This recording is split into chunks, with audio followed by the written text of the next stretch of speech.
saya pada petang ni. Hadirin hadirat yang dihormati Allah sekalian. Tuan-tuan dan puan-puan yang dihormati Allah sekalian. Syukur kita kepada Allah Subhanahu wa taala kerana kita memasuki hari yang terakhir dalam perkampungan sunnah kali yang ke-11 ini, yang mana saya yakin dan saya percaya daripada hari Jumaat sampai ke hari ini, hari Ahad, 3 hari dah kita dihidangkan dengan input-input yang sangat bermakna di atas satu tema yang mana tema kita zikrullah, menghidupkan sunnah, mendapatkan fadilah. Tuan-tuan dan puan-puan yang dihormati Allah sekalian, saya yakin dalam kita punya memori-memori ni penuh dah daripada Jumaat hari itu ni sampai ke hari Sabtu dan ni hari Ahad dah dan nak berakhir dah. Bila sebut berakhir mesti ada yang rasa sedih nak tinggal dah negeri Perlis. Oh, negeri yang penuh barakah ni tuan-tuan. Muslimin dan muslimat yang dikasihi sekalian. Petang ni saya bukan moderator. Saya bukan panel, minta maaf. Sebab di keliling saya ni ada 2 panel yang kita undang khas. Saya perkenalkan dulu tuan-tuan. Panel di sebelah kanan saya ini iaitu Maulana Dr. Nasai Hanafi bin Hasin. Ahlan wa sahlan Dr.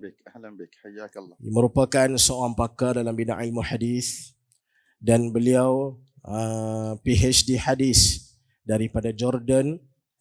Dan di sebelah kiri saya yang handsome bergaya hari ini, Al-Fadil Ustaz Nidal Mashhud. Ahlan wa sahlan Dr. Ustaz Nidal Mashhud, siapa tak kenal dia? Singa. Singa dalam bidang akidah yang boleh mencantas semua kebatilan akidah yang mana berdiri atas yang sahih sahaja. Beliau merupakan pengarah pusat kajian akidah Ihkam. Beliau juga pemangku pengetua pesantren Mas Kumambang. Dan beliau hari ini adalah pengerusi Dewan Dakwah Islamiyah Indonesia Gresik, yang kita undang khas untuk membincangkan tajuk pada petang ini tuan-tuan. Apa tajuk kita? Tajuk kita ialah zikir perlu atau tidak bertarikat ni. Adakah perlu bertarikat? Dia pelik sikit petang ni. Kalau tuan-tuan tengok daripada hari Jumaat, tuan-tuan tengok daripada hari Sabtu, dan tuan-tuan tengok hari ni, petang ni, dia pelik sikit. Dia ada kalimah tarikat. Sebab bila kita sebut kata tarikat, selalunya dia kata zikrullah ni main dengan tarikat. Ijazah tarikat, ijazah tarikat, ijazah zikrullah, ijazah zikir. Semuanya main daripada tarikat. Hal ni yang kita nak kupas petang ni tuan-tuan, supaya kita dapat melihat benarkah dengan zikir itu perlu kepada tarikat. Baik. Tuan-tuan, kita berhenti tuan-tuan Ustaz. Kita nak pergi kepada panel pertama. Baik. Maulana Dr. Nasai. Bila kita sebut kata tarikat, maka boleh tak doktor nyatakan pada kita semua, terang saat pada kita, apa dia ni tarikat ni? Apa dia tarikat ni? Dan adakah zikir yang diamalkan tanpa kita masuk kepada tarikat, dia jadi tak sempurna? Betul ke? Silakan. Bismillahirrahmanirrahim. Alhamdulillah Rabbil Alamin. Wassalatu wassalamu ala sayyidil mursalin Muhammad ibn Abdullah wa ala alihi wa sahbihi wa man tabi'ahum bi ihsani ila yaumiddin. Allahumma alimna ma yanfa'una wa anfa'na bima 'allamtana wa zidna min fadlika ilma wa ta'lima innaka ala kulli shay'in qadir. Subhanaka la ilma lana illa ma 'allamtana innaka antal alimul hakim. Rabbi shrah li sadri wa yassir li amri wahlul 'uqdatam min lisani yafqahu qawli. Amin. Amma ba'd. Terima kasih kepada tuan moderator, al-fadil, panelis, muslimin muslimat, hadirin hadirat yang dirahmati Allah Subhanahu wa taala. Pertamanya berkaitan dengan at-tariqah. At-tariqah, mungkin tuan-tuan pernah dengar sebelum ni, dia adalah tafsiran bagi perkataan as-sunnah dari sudut bahasa. Jadi, kalau tengok dari sudut bahasa, tariqah dengan sunnah ni ialah 2 perkataan yang mana merujuk kepada satu perkara yang sama. Mungkin setengah orang dia rasa pelik kan. Sebab apa? Sebab dia rasa tariqah ni ialah satu benda yang dengan apa yang kita nampak dalam dunia kita seharian lah. Tetapi dari sudut bahasa, at-tariqah ialah as-sunnah. Apa ta'rif as-sunnah dalam bahasa, dari sudut bahasa?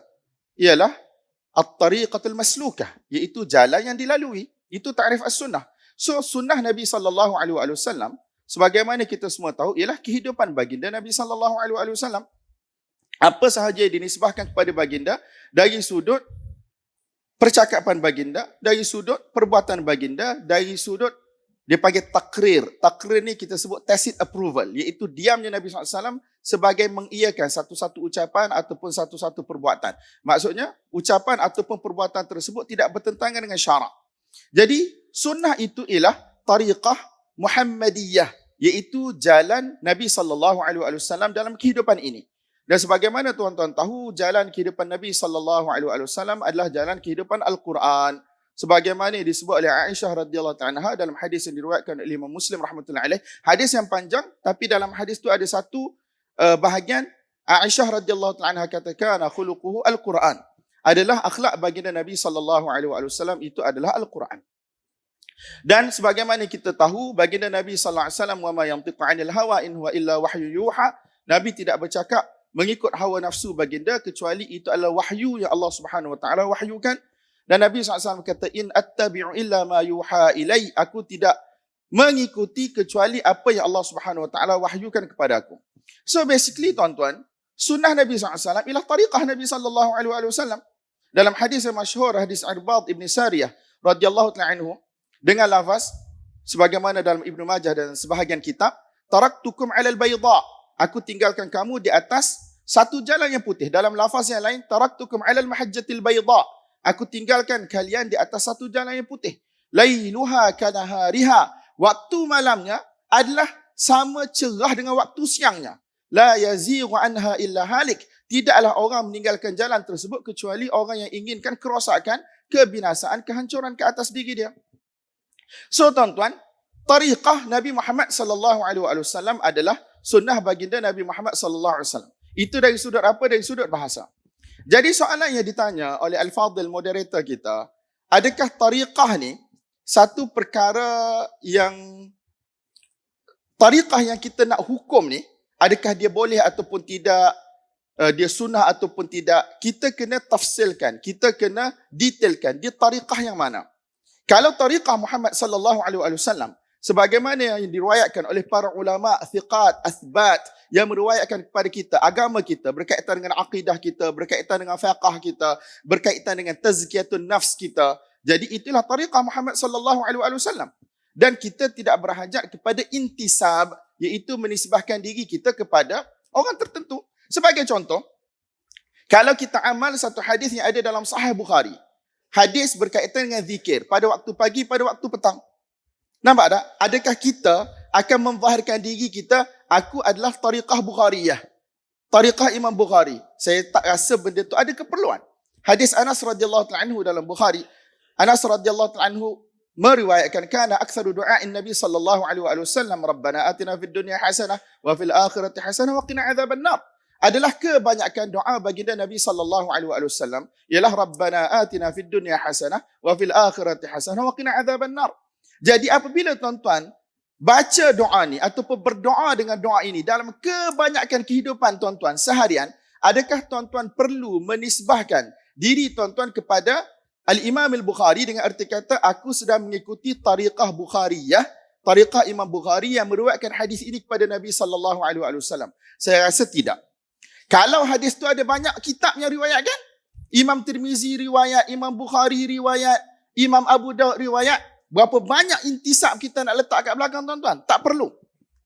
Tambahan pula, ini adalah satu riwayat yang simple. Nampak tak? Dia tidak perlu kepada akal yang tinggi, daya upaya fikir yang tinggi untuk menyimpulkan sesuatu. Sebab nanti tuan-tuan akan tanya saya pula, habis hampa ada intisab dengan Imam Syafi'i dalam fiqh? Itu cerita lain tuan-tuan. Sebab fiqh ni dia bukan macam masalah zikir yang simple. Fiqh ni dia melibatkan satu set cara fikir, pola fikir, cara bagaimana kita nak menyimpulkan hukum daripada Al-Quran, daripada As-Sunnah, daripada Qiyas dan seumpamanya. Dan ulama mujtahidun, mereka ada set usul mereka. Asy-Syafi'i ada cara memahami Al-Quran dan Sunnah. Abu Hanifah ada cara memahami Al-Quran dan As-Sunnah.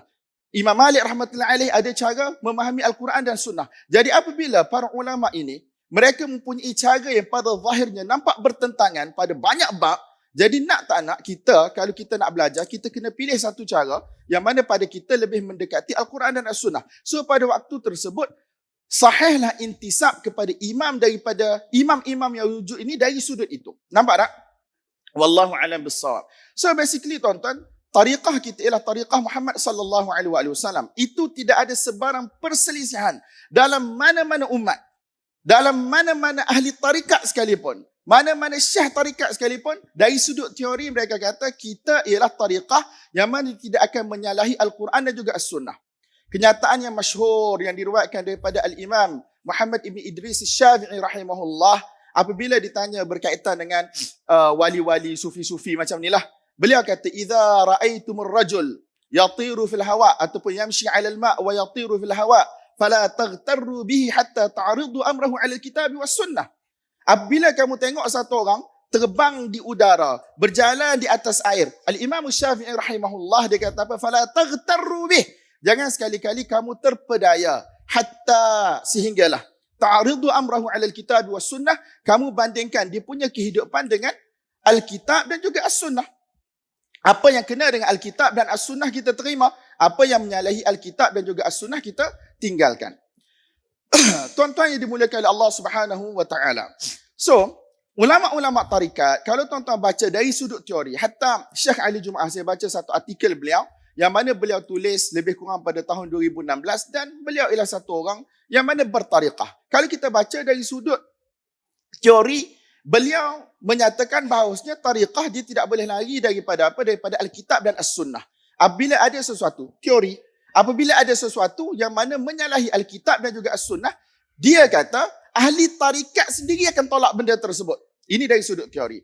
Kemudian dia kata dalam tarikat ni tuan-tuan, dia ada 3 perkara utama. Dia panggil mazahir asasiyah.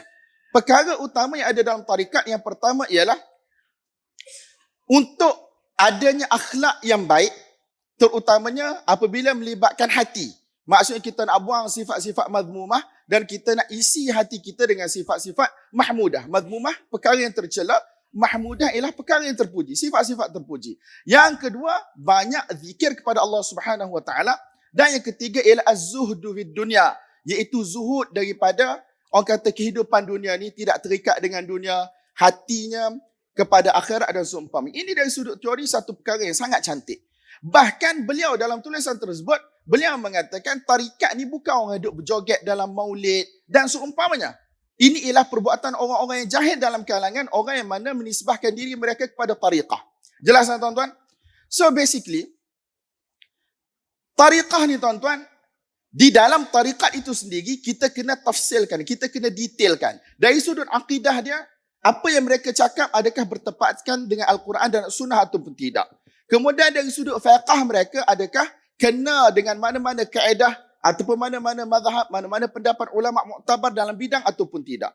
Dan yang ketiga, apabila melibatkan zikir sebagai contoh, adakah zikir mereka itu ialah zikir yang mana mereka warisi daripada baginda Nabi sallallahu alaihi wasallam ataupun zikir yang mana mereka kata ini ialah rekaan kami, masyayikh kami ataupun syekh kami, dan mereka berpegang boleh untuk reka zikir selagi mana zikir tersebut tidak bertentangan dengan Al-Quran dan juga As-Sunnah. Itu sebagaimana tuan-tuan tahu, khilaf dalam masalah tu boleh reka zikir, tak boleh reka zikir. Saya dah lebih ke belum kan? Belum. Ya. Saya duk tengok juga jam tapi rasa macam banyaknya benda nak keluar ni sekarang. Keluar. Jadi tuan-tuan yang dimuliakan oleh Allah Subhanahu Wa Taala, so kalau kita kembali kepada isu zikir, kalaulah tariqah itu dia mengajarkan zikir yang mana diriwayatkan daripada Nabi sallallahu alaihi wasallam sam'an wa ta'atan. Nampak tak? Itu ialah satu perkara yang mana kita dengar dan kita taat. Sebab benda itu memang diwayatkan daripada Nabi SAW melalui jalan yang sahih di dalam kitab-kitab hadis yang muktabar. Dan pada waktu tersebut, itu bukanlah satu perkara yang khusus untuk tarikat tersebut. Nampak tak tuan-tuan? Isu yang kedua ialah isu apabila kita dipersembahkan dengan satu zikir yang mana dia tidak berpunca daripada hadis Nabi SAW.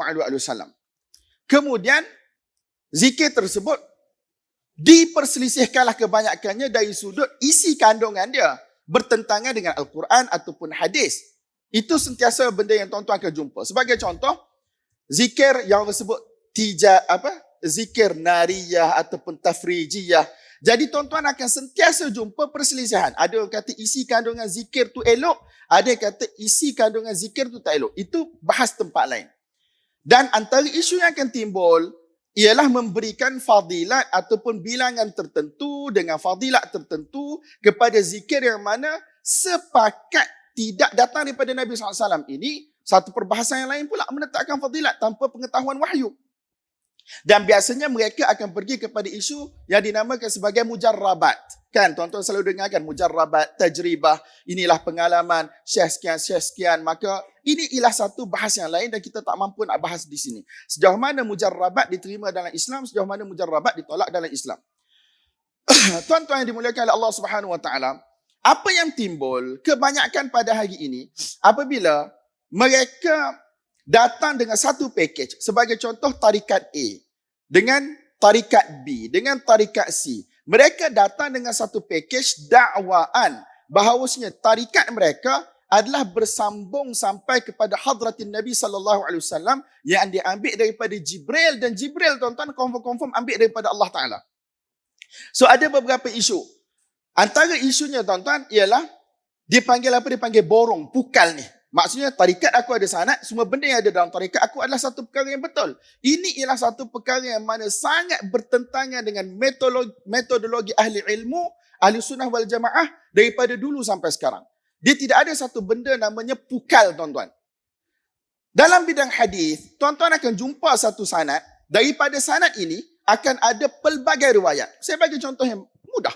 Amr bin Shu'aib daripada ayah dia, daripada datuk dia. Al-Ala ibn Abdul Rahman daripada ayah dia, daripada Abu Hurairah radhiyallahu anhu. Tuan-tuan, adakah semua hadis yang mana datang dengan sanad yang sama ini diterima oleh para ulama kerana tengok perawinya thiqah, daripada ayahnya yang thiqah, daripada datuknya yang thiqah sebagai contoh? Tidak. Di sana ada satu benda namanya ilalul hadis, kecacatan hadis. Saya ni terpaksa cakap laju tuan-tuan sebab masa saya sikit. Al-Imam Ibn Abi Hatim meriwayatkan, satu orang datang jumpa ayah dia, Abu Hatim Ar-Razi. Dia bawa satu buku, di dalam tu ada sekumpulan hadis daripada perawi yang sama kepada tok guru dia kepada Nabi SAW. Dia tengok, dia kata hadis ni batil, hadis ni mungkar, hadis ni salah. Yang selain daripada tu, okey. Kemudian, lelaki tu, dalam riwayat tu dia kata, min jillati ashabir ra'yi. Daripada golongan ahli ra'yi yang mana dia ni secara umumnya tidak begitu memberi perhatian kepada ilmu hadis dan juga cabang-cabang dalam ilmu hadis. Apa yang berlaku? Dia kata, macam mana hadis yang sama dengan sanad yang sama, kamu kata ni sahih, ni mungkar, ni batil. Kamu ni mendakwa benda gaib kah? Dia kata, aku tak mendakwa benda gaib. Aku cakap berdasarkan ilmu. Kalau kamu tak percaya, pergi cari orang yang mana dia ada ilmu seperti aku. Pergilah jumpa Abu Zur'ah Ar-Razi rahimahullah. Depa ni Abu Hatim dengan Abu Zur'ah, tuan-tuan tahu kan, adalah sepupu. Tak silap saya, sepupu dari sebelah mak. Dan Ibn Abi Hatim ialah anak kepada Abu Hatim dan juga anak saudara kepada Abu Zur'ah. Apa yang berlaku bila pergi kepada Abu Zur'ah, jawapannya sama, tuan-tuan. Benda yang Abu Hatim kata kadhib, Abu Zur'ah kata batil. Dan Abu Hatim kata kadhib dengan batil sama dalam kes ni. Apa yang Abu Hatim kata khata' salah, Abu Zur'ah kata khata' salah. Apa Abu Hatim kata mungkar, Abu Zur'ah kata mungkar. So dia kata bahawasanya kami bercakap dengan ilmu pengetahuan. Sebagai contoh, kamu bawa emas yang mana palsu, pergi tunjuk kepada tukang emas, dia akan tahu ni palsu dan dia tak boleh nak explain pun pada kamu kenapa dia palsu. Jadi begitu juga kami bercakap dengan ilmu pengetahuan. So apa saya nak bagi tahu, riwayat yang datang dengan jalur yang sama, tuan-tuan, tidak semestinya semua riwayat itu by default akan dikira sebagai sahih walaupun perawinya ialah perawi yang terpercaya. Jadi begitu juga kita tidak boleh nak borong semua amalan, akidah, fiqh, amalan, zikir, tasawuf yang ada di dalam satu tarikat, itu semuanya adalah sunnah Nabi SAW yang sabit, yang sahih kerana dia mempunyai jalur kepada siapa? Kepada baginda Nabi SAW. Kalau kita nak cerita panjang tuan-tuan, semua sanad tarikat kebanyakan akan pergi kepada Al-Hasan Al-Basri rahimahullah daripada Ali radhiyallahu taala anhu, dan majoriti ulama hadis daripada dahulu sampai sekarang qatibatan mereka menafikan bahawasanya Al-Hasan Al-Basri pernah mendengar daripada Ali. Cuma adalah seorang dua di belakang, Al-Imam As-Suyuti rahimahullah berdasarkan mazhab Imam Muslim Al-Iktifa' bil Mu'asarah, kalau satu orang ni dengan tok guru dia ni berada pada waktu yang sama, jadi ada kemungkinan untuk liqa', untuk bertemu, maka dikira sebagai apa? Dikira sebagai riwayat dia, dikira sebagai bersambung. Tuan-tuan, mazhab Imam Muslim memang diterjah oleh ramai ulama, tetapi dengan syarat tidak ada penafian yang khusus daripada nuqat hadis yang menyatakan bahawasanya dua orang ini tidak pernah bertemu, apatah lagi meriwayatkan hadis. Kecuali ada satu dua riwayat dalam Musnad Abu Ya'la dan seumpamanya yang sabit di sisi sebahagian ulama yang kata Ali telah meriwayatkan kepada Al-Hasan Al-Basri. Kalau kita nak terima riwayat ini sabit, hanya riwayat ini sahaja yang sabit. Yang selain daripada itu berdasarkan kaedah yang asal, Al-Hasan Al-Basri tidak mendengar daripada Ali radhiyallahu anhu. Jadi bagaimana kita nak, orang kata apa tuan-tuan, kita nak bandelkan semua apa yang ada di dalam tarikat A, B, C, D ini adalah daripada Nabi SAW kerana ia ada sanad kepada Nabi SAW. So kesimpulan dia, boleh tak tepuk tangan dalam masjid? So kesimpulan dia tuan-tuan, apa yang berlaku, berzikir tanpa terikat dengan mana-mana tarikat, itu adalah zikir yang sah. Selagi mana zikir itu kalau kita sandarkan kepada Nabi dengan riwayat yang sah, dia ialah zikir yang sah. Nampak tak tuan-tuan? Takkan saya nak belajar ataupun nak baca Rabbana atina fid dunya hasanah, saya kena cari satu syah tarikat untuk saya baca. Baru zikir saya jadi afdal, baru zikir saya bermujarab, baru zikir saya bermanfaat. Saya rasa tidak ada satu orang alim mu'tabar daripada dulu sampai sekarang yang mensyaratkan benda ini. Nampak tak? Tidak ada Quran natiq, tidak ada satu kewajipan daripada Al-Quran, tidak ada sunnah madiyah, tidak ada satu kewajipan daripada sunnah, dan tidak ada ijma' dalam kalangan ulama yang mewajibkan seseorang itu bertariqah untuk dia berzikir kepada Allah, ataupun zikir dia diterima, ataupun zikir dia bermujarab. Wallahu a'lam bissawab. Saya rasa menjawablah soalan. Banyak lagi nak cakap, tetapi kita tunggu Ustaz Nidhal pula. Wallahu a'lam bissawab. Masya-Allah, tabarakallah. Masya-Allah tuan-tuan. Saya terkesima bila tengok Maulana Dr. Nasaidi pop terlalu cepat. Masa tak ada. Baik, hadirin hadirat yang dihormati Allah sekalian. Daripada kupasan panel pertama tadi, kita dapat tahu bahawa tarikat ini memang tak ada langsung susur jalurnya itu khati', semuanya putih sampai kepada Nabi sallallahu alaihi wasallam. Baik. Bila kadang-kadang kita tengok zikrullah yang dibawa oleh geng-geng tarikat ni tuan-tuan, mereka suka bawa fadilat. Antaranya apa dia? Baca 7,000 dapat ilmu kasyaf. Oh, Ustaz. Ataupun baca 10,000 boleh tahu perkara-perkara gaib. Oh, dahsyat. Jadi bila orang yang melihat macam orang awam yang kita macam tak erti ni tuan-tuan, bila kita dengar benda-benda macam tu, tertarik, boleh tahu ilmu ghaib, boleh dapat ilmu kasyaf, boleh jalan atas air macam Maulana tadi sebut. Baik, saya nak aju soalan pada panel kita yang kedua. Adakah dalil daripada Quran ataupun sunnah suruh kita ini bertarikat untuk nak capai zikir yang sebenar-benarnya ni? Silakan Ustaz. Bismillahirrahmanirrahim. Assalamualaikum warahmatullahi wabarakatuh. Alhamdulillahi wahdah, wassalatu wassalamu ala man la nabiyya ba'dah, wa ala alihi wa ashabihi wa man ulhima rusydah. Terima kasih waktunya Syekh moderator, dan tadi sebetulnya sudah banyak disampaikan oleh panel pertama Syekhna Maulana, dan qad kafa wa syafa. Kafa wa syafa. Tapi tambahan soal ini memang penting untuk kita tinjau ulang, penting untuk kita pahami, sehingga kita boleh menilai secara lebih jelas, yaitu berdasarkan panduan Al-Quran dan Sunnah. Sebelumnya mohon maaf suara saya lebih santai, saya orang Jawa ya. Alon-alon asal kelakon. Pelan-pelan yang penting laku dan jalan. Waktu pun tidak banyak, jadi saya ingin menyampaikan 3 poin sebagai jawaban atas ini. Yang pertama, para jamaah, tuan-tuan dan puan-puan, tadi sudah disampaikan oleh Syekhna Nasai Hanafi bahwa kata thariqah itu sebetulnya kata yang netral. Agama kita boleh pula disebut thariqah ataupun sabil. Qul inna hadza sabili ad'u ilallahi ala basiratin ana wa manittaba'ani. Subhanallahi wa ma ana minal musyrikin. Ini adalah jalanku. Jalan itulah thariqah. Jadi agama ini sendiri adalah thariqah.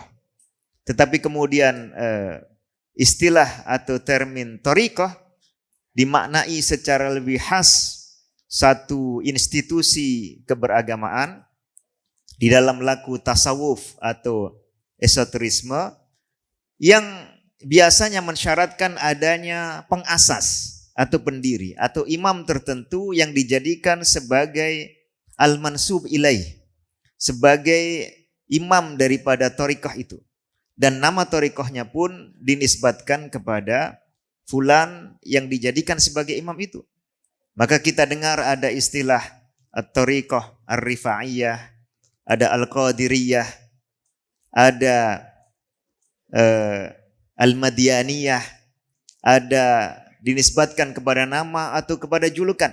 Ada thariqah al-maulawiyah, ada thariqah al-akbariyah, ada an-naqsyabandiyah, asyadiliyah atau asyaduliyah, dan cabang-cabangnya. Sementara kita tahu agama ini sudah ada sebelum nama-nama itu ada. Agama ini lebih tua daripada nama-nama itu. Dan para ulama yang hidup di masa sahabat, yang hidup di masa tabi'in, yang hidup di masa atba'ut tabi'in, para a'immah mutaqaddimin seperti yang tadi beliau sebut, seperti Imam Asy-Syafi'i, Imam Ahmad, Imam Ishaq, Imam Abu Hatim, Imam Al-Bukhari, Imam Ibnu Ma'in, dan para a'immah yang terkenal sebagai orang-orang yang lahum fil ummati lisanu sidqin, yang dipercayai sebagai otoriti keagamaan walaupun tidak maksum bagi umat itu, sudah hidup ada sebelum adanya bermacam-macam nama tarikat ini. Oleh karena itu, satu saja pertanyaan, apakah mungkin selama sekian abad itu ajaran zikir tidak sempurna? Baru sempurna setelah adanya tarekat-tarekat? Tidak mungkin. Tidak mungkin pula ajaran-ajaran zikir yang sudah diajarkan oleh Rasulullah itu belum diterapkan, belum dipraktikkan secara maksimum kecuali setelah datangnya tarekat-tarekat ini. Jadi jawaban untuk pertanyaan yang awal itu jelas. Lalu kemudian pertanyaan yang kedua, adakah kemudian dalil-dalil Al-Quran dan As-Sunnah mewajibkan adanya tarekat-tarekat ini untuk orang berzikir? Ini lebih jelas jawabannya daripada pertanyaan pertama. Apabila tarekat-tarekat itu saja belum ada ketika turunnya ayat-ayat Al-Quran, ketika Rasulullah menyampaikan hadis dan sunnah-sunnah beliau, tentu pada saat itu agama sudah sempurna dan sudah dijalankan dengan baik oleh generasi pertama umat Islam, dan saat itu belum ada institusi-institusi tarekat-tarekat ini. Tapi kemudian kalau kita lihat di dalam ayat-ayat Al-Quran dan hadis-hadis, memang ada ajaran agar orang meningkatkan zikir secara quality. Ya ayyuhalladzina amanu dzkurullaha dzikran katsira. Kemudian Allah Subhanahu wa taala juga mengarahkan dzikran katsiran ini adalah la'allakum tuflihun. Orang berzikir punya tujuan yang jelas. Lalu secara quality, fa idza qadaytum manasikakum fadhkurullaha kadzikrikum aba'akum au ashadda dzikra. Secara quality, zikir yang kuat. Lalu kemudian Allah Subhanahu wa taala juga mengarahkan agar kita berzikir kapan saja, dalam kondisi apa saja. Fa idza qadaytumus salata fadhkurullaha qiyaman wa qu'udan wa ala junubikum. Kita berdiri berzikir, kita duduk berzikir. Ya, kita di atas ranjang berzikir, tidak perlu harus dengan duduk bersila, ditutup mata, tutup telinga. Bisa tutup telinga, boleh? Lepas itu berzikir dengan tarikan satu nafas, 21 menyebut nama-nama tertentu. Fattush, Hormush, lalu dikatakan itu lebih baik daripada 6.000 kali ayat Al-Quran. Ini cara-cara yang jauh. Saya bagi contoh yang ekstrim. Banyak contoh-contoh yang tidak ekstrim. Tapi ini menunjukkan bahwa tata cara zikir itu sudah diatur oleh ayat-ayat Al-Quran. Ada zikir-zikir yang khas dalam situasi-situasi tertentu. Seperti ketika kita sholat. Berdiri ada bacaannya Al-Fatihah. Membaca sebelum itu zikir doa ul-iftitah. Setelah Al-Fatihah ditambah lagi dengan beberapa ayat Al-Quran. Kita boleh pilih dari Al-Baqarah sampai An-Nas. Kemudian itu dilakukan dalam posisi berdiri. Lepas itu kita rukuk, mengucapkan bacaan yang mengalihkan satu gerakan ke gerakan yang lain, yaitu Allahu Akbar. Ketika rukuk pun ada doa khusus, menyatakan Allah Subhanahu Wa Taala Maha Agung. Kemudian kita i'tidal, kita sujud. Ada zikir-zikir khas, sudah diatur oleh Allah Subhanahu Wa Taala. Kemudian ada zikir-zikir yang umum. Lalu ada tempat-tempat khusus yang dimana di situ zikir memiliki keistimewaan. Terutama dalam pelaksanaan ibadah haji. فَإِذَا أَفَضْتُم مِّنْ عَرَفَاتٍ فَاذْكُرُوا اللَّهَ عِندَ الْمَشْعَرِ الْحَرَامِ وَاذْكُرُوهُ كَمَا هَدَاكُمْ وَإِن كُنتُم مِّن قَبْلِهِ لَمِنَ الضَّالِينَ. Kita diarahkan untuk berzikir di Masy'ar Haram. Entah itu satu tempat tertentu di Muzdalifah atau seluruh Muzdalifah itu sendiri. Jadi Allah sudah mengatur macam-macam cara dan aturan.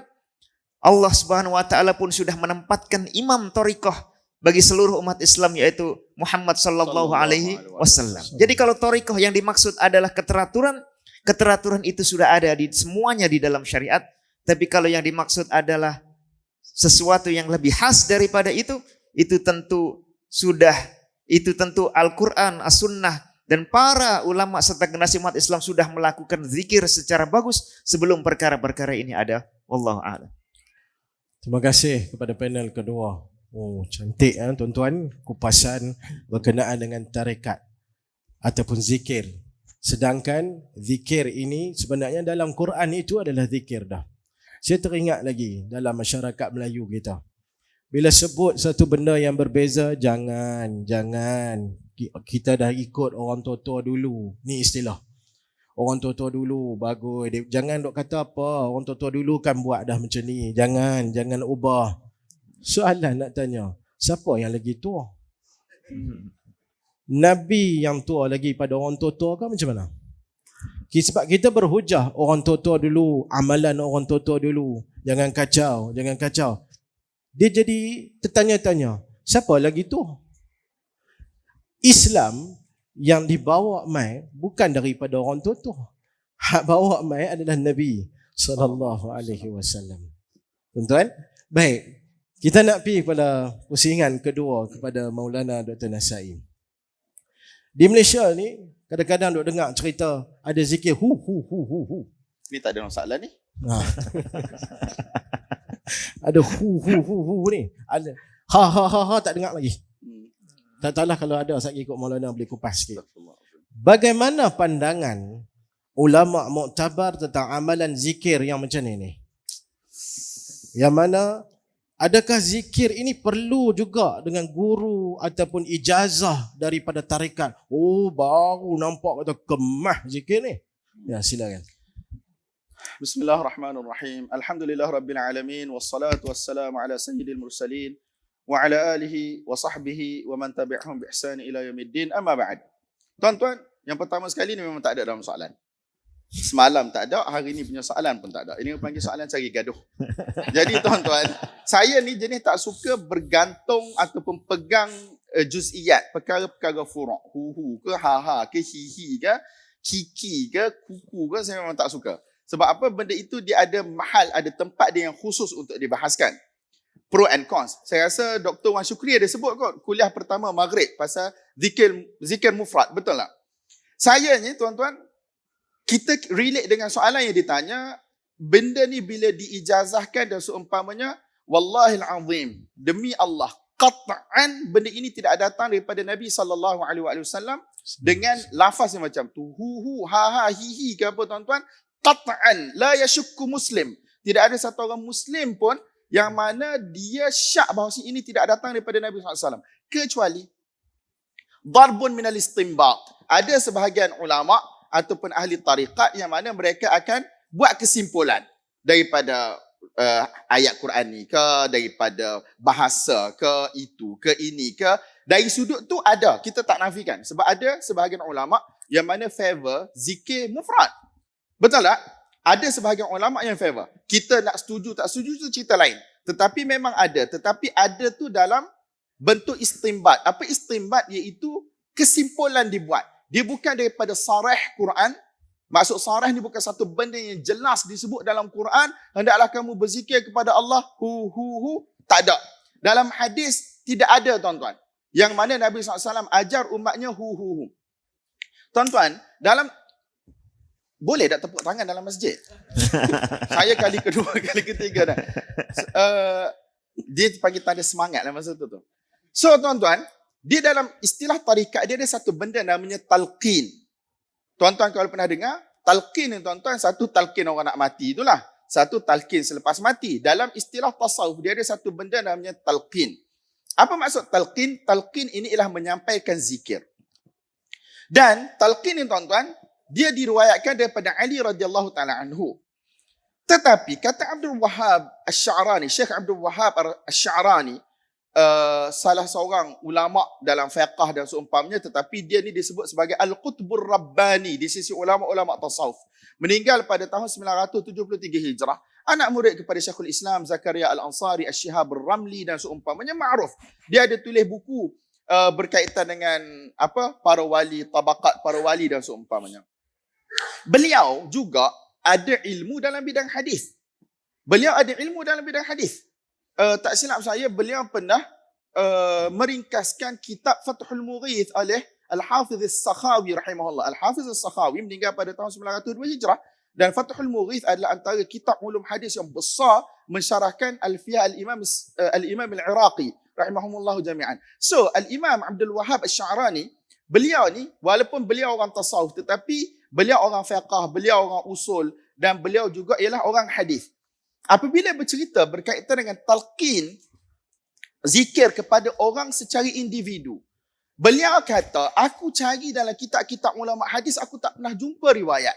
Kecuali satu riwayat yang disebut oleh Syekh Yusuf Al-Ajami ke apa. Nama dengan sanad beliau sampai kepada Al-Hasan Al-Basri, sampai kepada Ali radhiyallahu ta'ala anhu, bahawasanya Nabi SAW suruh Ali radhiyallahu ta'ala anhu pejam mata, ghammid ainaik, iaitu pejam mata.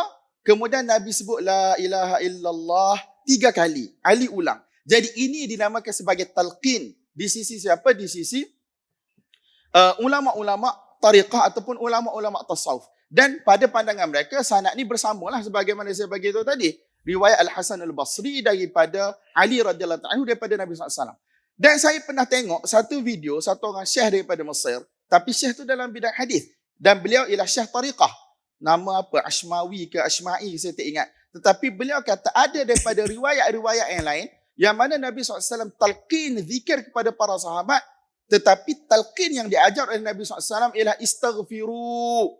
Hendaklah kamu beristighfar kepada Allah Subhanahu Wa Taala. Jadi tuan-tuan, hatta kalau kita kata riwayat ni ada kelemahan sedikit sebanyak, benda ni tak pelik pada saya tuan-tuan. Kecuali dalam masalah ghammid ainaik, hendaklah kamu pejam mata kamu.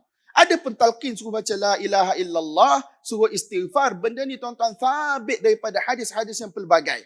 Fadilat la ilaha illallah, fadilat istighfar dan seumpamanya. Benda ni tuan-tuan, dia tak perlu kepada satu orang syekh tarikat pun. Sebagai contoh, kalau kita baca satu hadis dalam Sahih Bukhari, dan alhamdulillah kami belajar ada sanad, dan ada orang datang tanya, Ustaz, saya ni nak carilah satu zikir yang mana saya boleh lazimi dalam kehidupan saya. Saya orang awam biasa, nak baca panjang-panjang pun tak tahu, nak baca Arab tak pandai, nak cari buku terjemahan dalam bab mana pun, nak cari dalam Sahih Bukhari itu kami tak jumpa. Jadi saya pun bagi pada dia 1-2 zikir. Itu kalau di sisi istilah tariqah, kita boleh guna istilah talqin, iaitu kita menyampaikan zikir kepada satu orang yang khusus yang datang tanya kita, supaya apa? Supaya dia amalkan zikir ini, bukan ala wajhil ijab, bukan dengan cara benda itu wajib, tidak. Tuan-tuan, masyayikh-masyayikh kami, ramai yang bertarikat. Sebab tuan-tuan tahu, saya daripada Universiti Al-Azhar, daripada aliran Diobandi, tak tahulah Ustaz Nidal boleh terima ke tak aliran Diobandi, tetapi at least saya cerita saya punya orang kata pengalaman.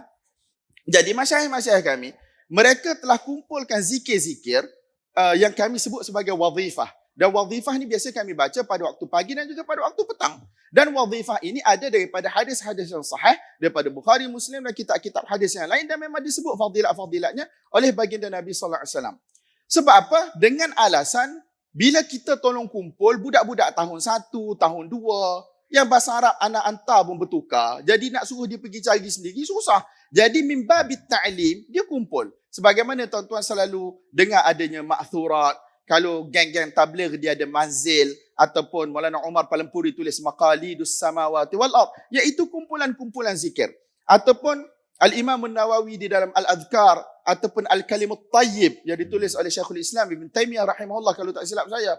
Dan seumpamanya, jadi tuan-tuan, kalaulah satu-satu orang ustaz, satu-satu orang guru pilih 1-2 zikir ataupun beberapa zikir dan diberikan kepada orang awam mimbabit ta'lim dengan tujuan untuk mengajar dan memudahkan dia. Sebagaimana fuqaha-fuqaha, mereka memilih zikir-zikir Nabi SAW dalam salat, dalam rukuk, dalam sujud. Yang kita duk baca Subhana Rabbiyal Azim, Subhana Rabbiyal A'la tu sampai mampir tuan-tuan. Tetapi lebih daripada tu ada. Tetapi fuqaha pilih, mereka kata sebab tidak wajib untuk hampa baca semua zikir-zikir Nabi SAW. Dan hampa pun sibuk dengan ayam itik, dengan lembu kerbau, dengan padi dan seumpamanya. Tak ada masa. Jadi fuqaha bagi mimbai bitaisir. Saya dalam bab ni saya tak ada masalah tuan-tuan. Kalau syekh tarikat sekalipun dia pilih 1-2 zikir yang sabit daripada Quran Sunnah untuk diajar dengan nama talqin, kamu ucap benda ni, saya tak ada masalah. Ke tuan-tuan ada masalah? Secara umum tak ada masalah. Sebab hadis-hadis zikir itu sabit daripada Nabi SAW. Namun, apabila datang zikir-zikir tertentu dengan cara-cara yang tertentu yang tidak ada daripada Al-Quran, yang tidak ada daripada As-Sunnah, kemudian hendak dipukalkan, kami ada sanad sampai kepada Nabi, inilah zikir diwarisi daripada Nabi, ulama-ulama zahir, ulama fiqh, ulama hadis tak tahu, masyayikh-masyayikh kami yang tahu. Ini ialah kadhib dan juga buhtan, iftira' ala dinillahi subhanahu wa ta'ala. Ini ialah satu pendustaan dan ini ialah satu penipuan di atas nama agama Allah subhanahu wa ta'ala. Agama terpelihara tuan-tuan. Ulama-ulama kita pelihara agama. Satu huruf pun tuan-tuan, para ulama kita akan cek adakah ini kalam Allah ataupun ini kalam baginda Nabi SAW. Takkanlah orang kata keseluruhan cara kehidupan terlepas daripada ulama zahir pada pandangan mereka dan hanya diketahui oleh ulama batin ataupun masyayikh-masyayikh mereka. Tak pelik tuan-tuan, akan ada orang kata sanad barzakh dan seumpamanya tak berjumpa di dunia, selepas beratus tahun berjumpa di alam maya ke alam apa pun saya tak tahulah tuan-tuan. Ini benda-benda pada saya iftira' ala Allahil kadhib. Ini ialah penipuan di atas nama Allah Subhanahu wa taala dan tidak harus. Adapun kembali kepada soalan tu, saya tak nak hukum. Boleh tak boleh, itu bukan kerja saya. Tapi yang paling penting saya nak bagi tahu kita orang awam tuan-tuan, berpadalah dengan apa yang Nabi SAW telah tinggalkan kepada kita. Kembali kepada hadis Irbad Ibn Sariyah tadi. Faman ya'ish minkum man ya'ish minkum fasayara ikhtilafan kathiran. Siapa yang hidup dalam kamu akan tengok perselisihan yang banyak. Nabi SAW bagi kesimpulan yang mudah. Alaikum bisunnati wa sunnatil khulafa'ir rasyidin al-mahdiyyin addu 'alaiha bin nawajid. Tengok addu pun tuan-tuan dia datang dalam huruf bad yang mana biasa orang akan sebut dekat gigi geraham ni, betul tak? Addu 'alaiha bin nawajid. Kamu gigitlah sungguh-sungguh. Nabi dah tinggal jalan yang jelas, malamnya cerah seperti siangnya. Kalau kamu nak cari jalan yang lain yang diperdebatkan oleh para ulama, kamu adalah satu orang yang bodoh.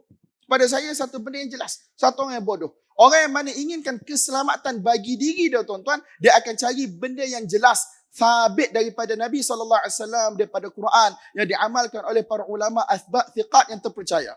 Adapun orang yang mana suka untuk berada di dalam apa tuan-tuan, di dalam kesamaran, keraguan, perdebatan, cari benda-benda yang tak jelas, ini pada saya tuan-tuan orang yang mana melarikan diri daripada al-mahajjatil bayda, daripada jalan yang jelas tadi, dan dia mencari kehancuran dan kerosakan bagi diri dia. So tuan-tuan, semoga Allah Subhanahu Wa Taala bagi taufik hidayah pada kita tuan-tuan. Kalau kita nak pilih guru sekalipun dalam bab zikir, kita kena pilih guru yang mana dia ni tuan-tuan, kita kena tengok amalan dia bertepatan dengan Alkitab ataupun dengan As-Sunnah ataupun tidak. Sebab tu ulama mengatakan kullu tariqin ila Allahi masdudah. Semua jalan menuju Allah Subhanahu wa taala tertutup illa tariqa Muhammadin sallallahu alaihi wasallam, kecuali jalan baginda Nabi Muhammad sallallahu alaihi wasallam. Berapa banyak ayat Quran, berapa banyak hadis yang menyuruh kita ittiba' Nabi sallallahu alaihi wasallam, insya-Allah kamu akan berjaya. Wallahu alam bissawab. Mungkin tak menjawab, tetapi saya memberi kaedah. Daripada kaedah tersebut, tuan-tuan, datanglah gajah rimau ke depan tuan-tuan. Orang tu datang bawa zikir bentuk A, bentuk B, bentuk C. Tuan-tuan tengok. Ada tak dalam hadis? Tak ada dalam hadis, tak ada dalam Quran. Aku tak perlu. Khalas. Aku nak pegang yang selamat untuk aku. Inilah jawapan untuk orang awam. Wallahu alam bissawab. Dan saya itulah orang awam lah. Maksud saya guna yang tuan-tuan, ilmu ni tuan-tuan, ialah benda yang masyhur. Para ulama kata ittaqul gharaib. Kamu kena jauhkan diri kamu daripada benda-benda yang pelik ni. Mereka mengatakan kamu kena ambil riwayat-riwayat yang masyhur. Dan benda-benda yang syadz, yang pelik, la ya'ti illa min rajulin syadz. Tidak datang kecuali daripada satu orang yang pelik. Nampak tak tuan-tuan? Jadi kita kena cari benda yang mana diketahui ramai, diamalkan oleh orang ramai. Dia sebagaimana ayat yang Ustaz Nidhal baca, Qul hadhihi sabili ad'u ila Allah ala basirah ana wa man ittaba'ani. Katakan Muhammad, ini jalan aku. Aku mengajak manusia kepada Allah Subhanahu wa taala ala basirah, iaitu di atas dalil yang jelas, bukan satu benda yang orang kata sama-sama gelap dan seumpama. Tidak. Ala basirah ana, dan ini adalah aku, wa man ittaba'ani, dan orang yang mana mengikuti aku. Wallahu a'lam bissawab. Wassalamualaikum warahmatullahi wabarakatuh. Waalaikumsalam warahmatullahi wabarakatuh. Tuan-tuan, jelas pada kita, okey, berkenaan dengan apa yang dihuraikan oleh Maulana Nasai tadi pada kita. Baik, saya nak beralih arah pada panel kedua untuk soalan seterusnya. Baik, Ustaz Nidhal. Soalan terakhir Soalan terakhir, kena lagi soalan boleh? Boleh diberi. Baik, apakah kelebihan dan juga risiko jika seseorang itu dia tetap nak pilih juga tarekat? Kelebihan ataupun risiko dia tetap nak pilih juga tarikat dalam amalan zikir ini. Sebab dia kata kalau zikir boleh jumpa Nabi. Zikir boleh jadi kebal. Jadi dia nak juga macam tu. Silakan. Bismillah, alhamdulillah. Dari soalan ini kita paham yang dimaksud dengan tarikat adalah tarikat dalam pengertian yang kontroversial tadi. Bukan tarikat dalam arti yang netral. Sebab memang banyak di tasawuf dan juga sebagaimana di kalam itu ada istilah-istilah yang awalnya merupakan istilah yang netral atau bahkan istilah syar'i, digunakan oleh Al-Quran, digunakan oleh hadis, tapi kemudian diberikan makna-makna khas yang lebih sempit daripada makna aslinya, atau bukan lebih sempit tapi dia menyimpang daripada makna aslinya. Kita tahu ada istilah syariah, thariqah, hakikah, ma'rifah. Ini mustalahat syar'iyah, ada di dalam Quran ataupun dalam hadis atau ucapan para a'immah mutaqaddimin, tetapi dalam makna yang asli, dalam makna yang netral atau makna yang benar.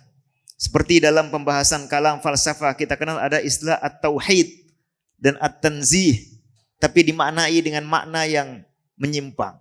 Ada istilah al-adl digunakan oleh Mu'tazilah untuk menafikan takdir Allah Subhanahu wa taala. Padahal itu adalah sifat Allah Subhanahu wa taala dan merupakan perintah. Innallaha ya'muru bil adli wal ihsan. So kalau dengan makna yang asli yang syar'i, maka ini seperti tadi dikutip oleh Syekh Maulana dari para pendahulu tasawuf. Misalnya dari yang disebut sebagai Imamut Ta'ifah, Al-Junaid rahimahullah, beliau mengatakan at-turuku kulluha masdudatun 'alal khalqi, semua jalan, semua tarikat itu tertutup untuk semua makhluk illa man iktafa atharar Rasul sallallahu alaihi wasallam, kecuali orang yang mengikuti tinggalan daripada Rasulullah sallallahu alaihi wasallam, wattaba'a sunnatahu, dan mengikuti sunnahnya, waltazama tariqatahu, dan dia mengikuti setia dengan tarekat siapa? Nabi Muhammad sallallahu alaihi wasallam. Kalau tarekat dalam makna yang ini tarekat yang bagus, Dan itulah agama itu sendiri. Saya kutipkan misalnya dari At-Tustari, beliau mengatakan usulu tariqatina sab'ah. Prinsip daripada tarekat kami ini ada 7. At-tamassuku bil kitabi wal iqtida'u bis sunnati. Berpegang teguh dengan kitabullah atau Al-Quran, kemudian mengikuti sunnah Rasulullah sallallahu alaihi wasallam. Setuju tak dua benda ni? Wa aklul halal, dan makan makanan yang halal. Setuju? Wa kafful adha, dan menahan diri untuk tidak menyakiti orang. Setuju ke? Tak payah tepuk tangan. Wa tajannubul ma'asi, menjauhi kemaksiatan. Bagus? Bagus. Wa luzumut taubah, dan senantiasa bertaubat. Taubat ini dijadikan sebagai makom pertama dalam tradisi ajaran-ajaran tasawuf. Ada makomat, ada ahwal, ada makom taubat, lalu nanti naik tangga, ada mahabbah, ada roja, ada khauf, sampai kemudian dapat ahwal, ada muraqabah dan seterusnya. Beberapa ajaran ini aslinya adalah ajaran-ajaran yang netral, bahkan sesuai dengan syariat. Tetapi kemudian mendapatkan polesan-polesan khas yang kadang-kadang menyimpang, kadang-kadang kontroversial. Wa adaul hukuk, dan menunaikan hak-hak semua orang. Ini adalah pengertian yang bagus. Nah, maka kita pun tak boleh kalah oleh tren istilah-istilah yang dipandang, yang dimaknai baru, sehingga kita pun enggan menggunakan istilah-istilah itu. Tetap kita gunakan sebagai yang ada di syariat. Ini pertama. Yang kedua, menjawab pada pertanyaan itu. Jadi apa kelebihan dan risiko daripada bertarekat tapi dalam makna yang lebih khas? Para jamaah, dalam makna yang lebih khas, yaitu di dalam dunia tasawuf, ada bagian-bagian yang kontroversial karena memang khas mereka. Ada juga bagian-bagian yang murni palsu. Jadi ada banyak ditemukan, entah di Mesir, entah di Maroko atau di mana, orang membentuk tarekat, tapi sebetulnya ini nak kumpul-kumpul uang. Nak kumpul-kumpul duit. Biasanya imam atau mursyid tarekat itu rumahnya menjadi mewah, mobil atau keretanya bertambah, hartanya banyak. Setiap orang datang bawa pundi-pundi uang. Ini sering ditemukan. Saya rasa di Indonesia pun banyak. Tuan-tuan, puan-puan mungkin tahu di Indonesia ada tarekat tertentu, dia bagi yang namanya Ismur Ruh, nama ruh. Jadi kita ini punya nama. Nidhal, Nasai, Maslan, punya nama. Kata dia nanti di akhirat yang dipanggil bukan nama itu. Sebab itu nama badan, nama jasad. Yang dipanggil adalah nama ruh. Wah, macam mana nak tahu nama ruh ini? Datang ke guru saya, bawa mahar sikit saja. Khamsa malayin, 15 malayin, 20 million, bawa mahar sikit untuk beli nama ruh. Lepas itu apa? Ada lagi. Saudara sudah berakikoh, tapi itu akikoh badan. Belum akikoh ruh. Akikoh ruh ini mahal lagi. Nah, lalu kumpul-kumpul banyak duit. Ini praktek-praktek. Kita tak perlu sebut nama. Ya, yang bermasalah. Ada pula tarekat di lingkungan pejabat-pejabat tinggi di Jakarta. Mereka kata semua orang ini ada bagian khusus dari Al-Quran yang dia bawa. Jadi misalnya saya bagiannya adalah surah Al-Baqarah sampai akhir juzuk pertama. Fulan bagiannya ini. Dia harus, dia kena baca itu terus sebagai zikirnya. Nanti sebagian kelompok ini mengatakan di akhirat dia akan dibangkitkan dan disebut sesuai juzuknya masing-masing. Sesuatu yang sangat menyimpang. Lalu kemudian mereka buat iklan dengan mengatakan orang kalau masuk tarekat ini saya jamin akan punya bioenergy. Yang kalau dia gosok-gosok muncul energi-energi astral yang luar biasa. Nah ini kita singkirkanlah, tak masuk pembahasan. Itu pun tidak dimuktabar oleh para a'immah turuk sufiyah yang ada di dalam sejarah. Tetapi kita masuk ke yang khas di dalam tasawuf ini. Nah kembali lagi ada 2 poin yang ingin saya sampaikan. Kita tidak terlalu masuk ke tafasil. Tapi yang pertama ada nilai positif. Atau seperti pertanyaan Ustadz tadi adalah sisi apa? Risiko. Bukan, sebelum resiko, kelebihan. Kelebihannya apa? Ada mursyid, sehingga ada guru yang mengarahkan murid, al-muridun. Kemudian ada sistem, ada wadhaif sugro, kubro. Yang jelas ada tuntunan mengamalkan ini dan ini. Terlepas tentunya benar atau salah, ini adalah keteraturan. Sama seperti kita punya pondok pesantren, anak masuk kita buat jadwal. Ya, pukul 3 melakukan apa, pukul 4 melakukan apa, pukul 7 masuk dars. Kemudian nanti pukul apa melakukan apa. Ada keteraturan. Lalu apa? Lalu kemudian ada kebersamaan. Kita tidak sendirian dalam beramal. Ini sisi-sisi positifnya. Lalu ada sisi-sisi negatif. Amalan-amalan yang bid'ah. Keyakinan-keyakinan yang bid'ah. Tadi saya mengisyaratkan ada zikir-zikir. Saya baca satu contoh. Ini satu zikir di tarekat yang terkenal. Bahkan kemudian ada syairnya. Syair penyemangatnya mengatakan apa? Alaika bi auradil fulani innaha. Saya tidak sebut nama. Ila syaikhi asyakhit tariqati tunsabu. Wadawim 'alaiha fahiya hisnun wa junnatun wa dir'un lidaf'in naibati mujarrabu. Tekunilah, setialah dengan zikir-zikir ini sebab dia ada sanadnya ke Syekhul Masyayikh dan ikut dan mujarrab. Ada manfaatnya. Wa babun biwaslil abdi billahi amiru wa nahjun bihi lil mustafa yutaqarrabu. Ini bisa mendekatkan kepada Allah dan kepada Rasulullah. Ada klaim semacam ini. Apa zikirnya? Antara lain saya bacakan. Alif lam mim shad, alif lam ra 4 kali. Oh bukan, 6 kali. Lalu kaf ya ain shad, lalu ta satu saja. Lepas itu ta sin mim lagi. Diulang-ulang, kemudian ada Muhammadun Rasulullah hisni mukammilan wa Abu Bakrin yamini hirzan wa wakilan wa Umar bin Al-Khattabi yasari izzan wa tajammulan wa Uthman bin Affan min khalfi quwwatan wa haulan wa Ali bin Abi Thalib amami mahabatan. Lalu apa? La ilaha illa anta ahun qaf adam ham ha amin syatush hamush atush syarh hamadatin nar Allah min makhafati. Subhanallah, ini yang perlu kita jauhi. Dan itu memang sudah ada di dalam turuk sufiyah. Tidak semua thariqah itu sama tingkat penyimpangannya. Jadi kita pun kena pilah-pilah. Tapi ada benda-benda yang jelas semua orang sepakat ini tak boleh.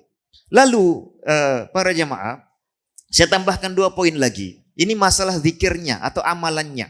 Ada lagi masalah keyakinan i'tiqad yang perlu kita waspadai di dalam thariqat. Adalah keyakinan bahwa mursyid itu mahfuz. Mahfuz ini apa? Terjaga dari kesalahan.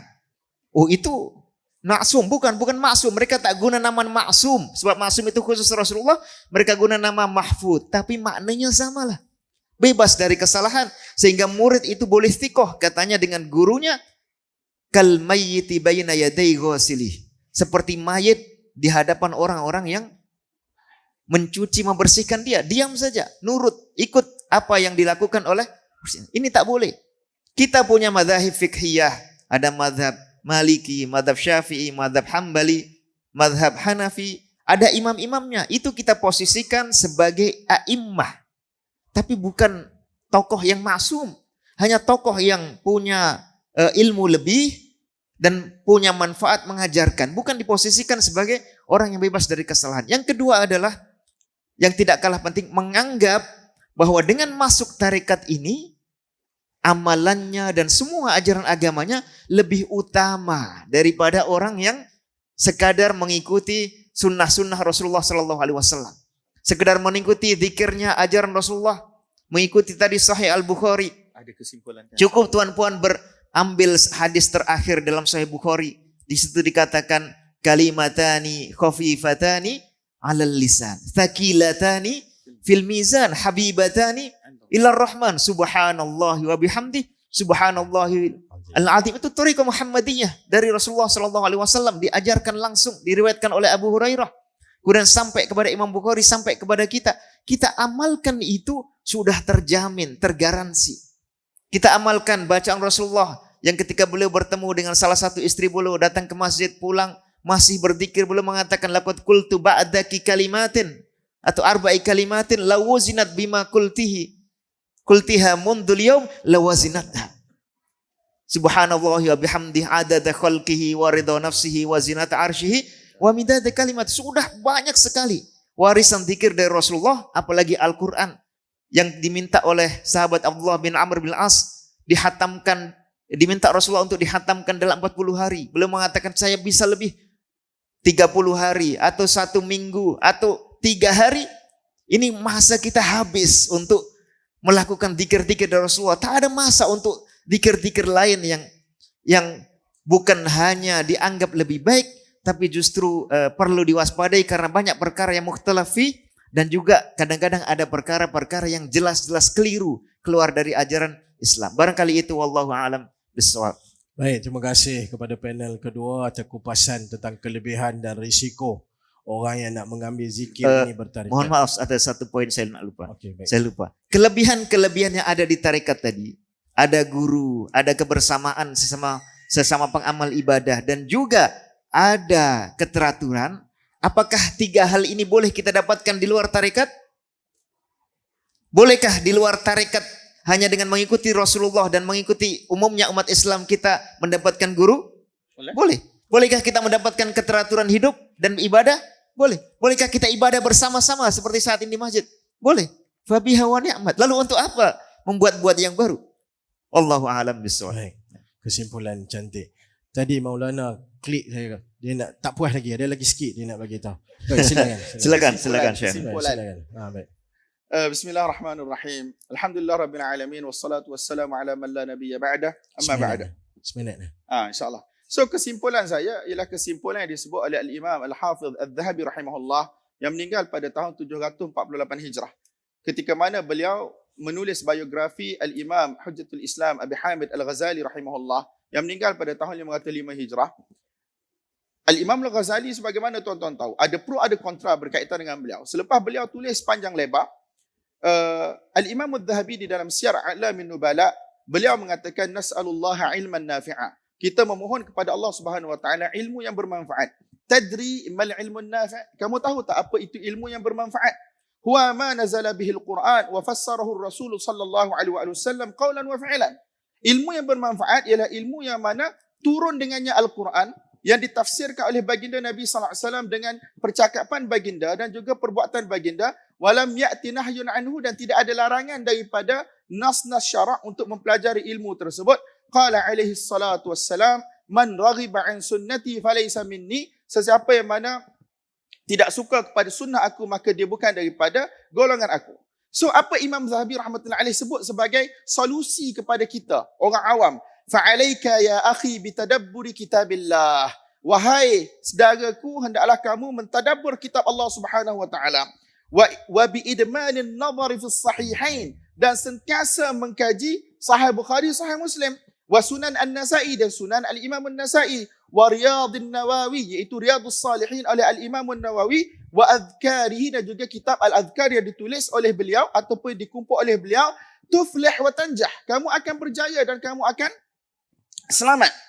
Dan satu lagi, itu dari sudut solusi, apa yang perlu dibuat. Satu lagi benda yang mana perlu kita jauhkan. Wa iyyaka wa ara'ubadil falasifah. Hendaklah kamu menjauhkan diri kamu daripada pendapat-pendapat penyembah-penyembah ahli falsafah. Wa wadha'if ahli riyadat, dan orang kata wazifah, keteraturan, amalan-amalan yang telah dibuat oleh sebahagian ahli tariqat. Wa ju'ir ruhban, dan juga kelaparan orang-orang yang mana disebut sebagai macam pendeta, padri. Wa khitab, ni saya tak reti nak baca. Wa khitab tish ru'us ashabil khalawat, dan juga percakapan-percakapan yang orang kata susah untuk difahami, yang keluar daripada mulut orang yang mana pergi khalwat. Bila dia keluar tuan-tuan dengan percakapan-percakapan yang mana kita tidak boleh faham. Kalau kita banding dengan ayat Quran, kalamullah al-mu'jiz, kata-kata Allah yang bermu'jizat, kata-kata Nabi SAW, dengan sedikit syarahan daripada para ulama kita boleh faham. Tetapi geng-geng riyadat, geng-geng khalwat ni, bila mereka cakap tuan-tuan, kita tak faham apa yang nak disampaikan. So, kesimpulan last kali Al-Imam Al-Dhahabi kata, fakullul khairi fi mutaba'atil hanifiyyatis samhah, kebaikan, segala kebaikan adalah dalam mengikuti agama Allah Subhanahu wa taala yang disebut sebagai al-hanifiyyatis samhah, agama yang suci, agama yang mudah. Fawaghathah billah. Allahumma hadina ila siratikal mustaqim. Hanya Allah Subhanahu wa taala sahaja tempat kita meminta pertolongan. Ya Allah, tunjukkanlah kami kepada jalan kamu yang lurus. Amin. Kesimpulan, khalas. Wallahu a'lam. Baik. Cukup tak seminit? Baik.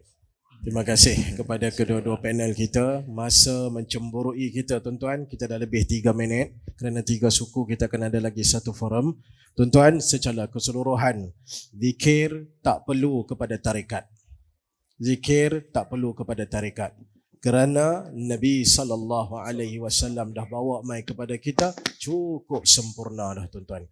Tuan-tuan, saya tutup forum pada petang ini dengan satu kalimah. Sebaik-baik zikir ialah menepati sunnah, walaupun ia sedikit. Seburuk-buruk zikir ialah yang direka-reka, walaupun banyak, tidak ada guna. Wallahu alam, yang baik itu daripada Allah, yang kurang tu daripada diri saya sendiri yang mengolah forum pada petang ni. Kita jumpa lagi pada perkampungan sunnah siri yang ke-12 nanti insya-Allah. Terima kasih kepada panel pertama, terima kasih kepada panel yang kedua. Jazakumullah khairan semua. Kita tangguh dengan tasbih kafarah. Subhanakallahumma wa bihamdika asyhadu an la ilaha illa anta astaghfiruka wa atubu ilaih. Assalamualaikum warahmatullahi wabarakatuh.